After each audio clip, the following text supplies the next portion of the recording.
What up, everybody? It's your boy Asian, and we're back here once again. Yes, we're back. I'm sorry I'm a little late. It's Monday Night Football before the Dolphins Titans game. I just kicked off. My hometown Detroit Lions will be kicking off here shortly in about 45 minutes, under an hour. So I just wanted to give you guys my thoughts about the Steelers game that happened yesterday. I meant to get to you guys last night. Sorry, a little late. Everybody who follows my channel and shows love, and I appreciate it. But let's get straight to it. The Steelers losing in Indianapolis 27-24 in a great game, especially in that second half. But coming out of this game, I know the Steelers lost, but the main important thing that I took in this game, yes, Justin Fields is getting better and better and better, and he continues to keep better and progress. In that second half, the Steelers got down. In the first half, they got down 14-0. Colts scored in the first two drives of the game. The Steelers get behind, and in that second half, they finally let Justin Fields open up the offense, and they had to throw the football. The run game wasn't working, so they had to do what they had to do and let him throw the ball. In that second half, he led back-to-back touchdown drives. As we all know, the Steelers had the chance to tie or win the game. We've had the final possession in regulation. What derailed that series was the bad snap. Justin Fields wasn't ready for it, hit him right in the face, over, and then it was 2nd and 22, and the Steelers just did not recover from there, and they ended up losing. But Justin Fields, man, numbers are phenomenal. 22 for 34 for 312, one pass touchdown, and 2 rushing touchdowns. The first Steeler ever to have 300 yards and 50 yards in the game. First 300-yard passer since Ben Roethlisberger. It's 2021, so that tells you the quarterback character that Steelers been on, and just not been able to find a reliant passer. But I believe if you continue to let him do it, he will get better. I know he made the one crucial mistake with the worst play of the game, where he's scrambling to his right, and I was screaming, throw the ball away. There's nothing there. He takes a sack. Not only does he take the sack, he does not protect the football. Gets sacked and fumbles the football. Colts recover it. Luckily, the kicker misses the field goal, so that doesn't cost him any points. But he's been pretty good with taking care of the ball. He has 1 fumble loss this year, one interception in 4 games. So I can't mad at him. He can't be perfect, but I'm seeing the maturation. I'm seeing the maturity. He throws the ball down the field. He'll scramble out of pocket instead of just taking off right away to run. He'll wait a second to see if he can get George Pickens down the sideline. And he loves to throw the ball to George Pickens down the sideline. Great job. George Pickens, 7 catches for 113. He did have that crucial fumble in the red zone inside the 10 where he breaks the first tackle, and he's holding the ball. The one thing George is holding the ball like a basketball. You gotta corral it and bring that in. And Nick Cross knocks it out and costs the Steelers points.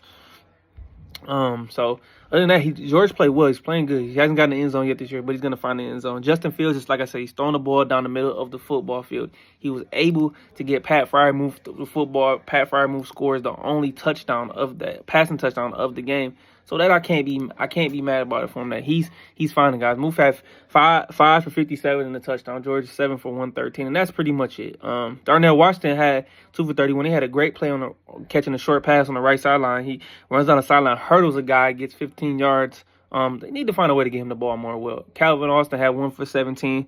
So Justin Fields is moving in the pocket. He's not like I said, he's not looking to run right away. But he is my QB1, and I don't care what anybody says. QB1, and I don't want to challenge anybody. Anybody calling for Thomas head say he should be fired.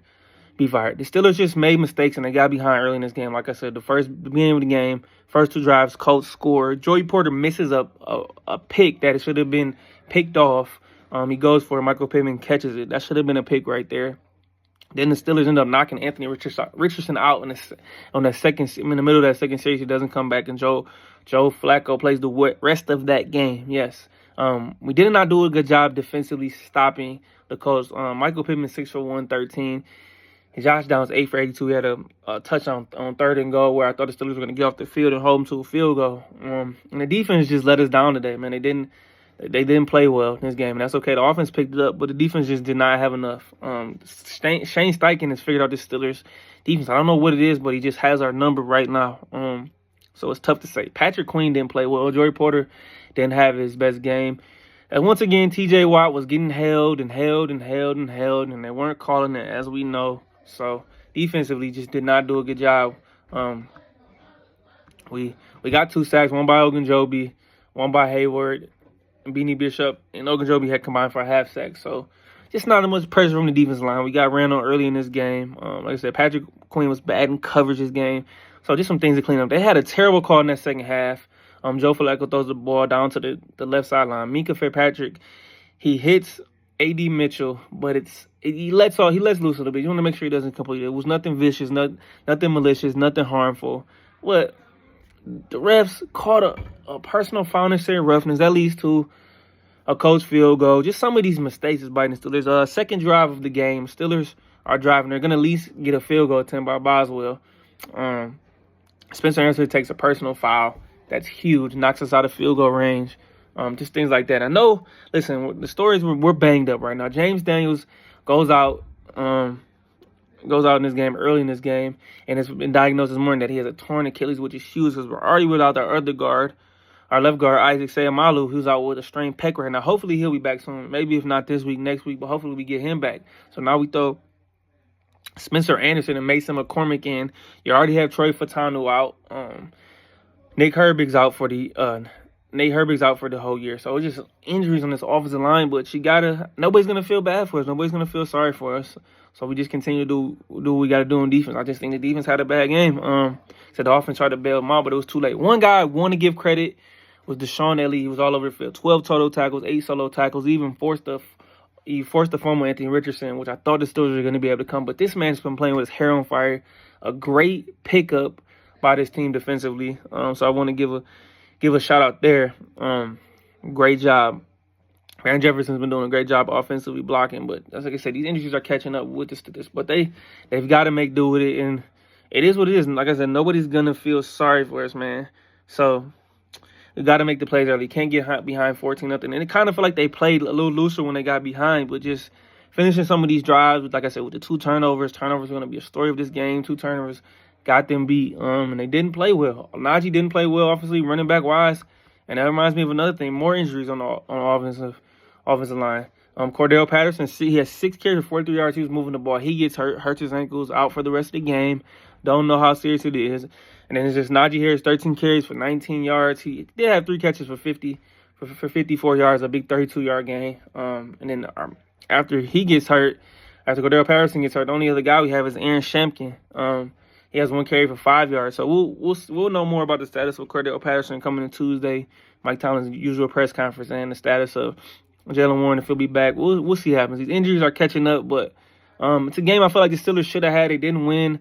We're still 3-1, still first in the division. A tough game against this Colts team, but they do come home Sunday night for a game I'm anticipating. That is the host of 2-2 Dallas Cowboys. Just as we all know, I hate the Dallas Cowboys. I hate them with all my guts. I can't stand them. A franchise who doesn't win anything. Haven't been to a NFC Championship game since the 90s, man.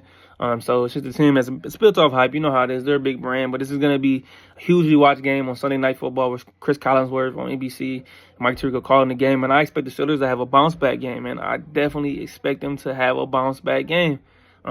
Have to. I think it's a win we must get. It is against the NFC team, but I believe they got to get the 4-1. I said they got to keep this train rolling. Take the training wheels off Justin Fields and do what he did this game. We got to get the run game going. We'll see with all the injuries, who's coming in, who's coming out. I'll give you guys an update before the game on Sunday. Mike Tomlin, he doesn't mince his words. He says what needs to be said. But this, like I said, I feel great about Justin Fields and where he's headed. And I know it's a tough loss, but it's a loss I believe they can regroup from. We always have trouble with the Colts for whatever reason it is, man. I don't know. Like I said, but just getting off to that slow start really put them in the hole. And I just love the adversity this team fought through. They made it come back, made it close. Was winning the score of time and winning the game. So not much I can say. 4 games into the season.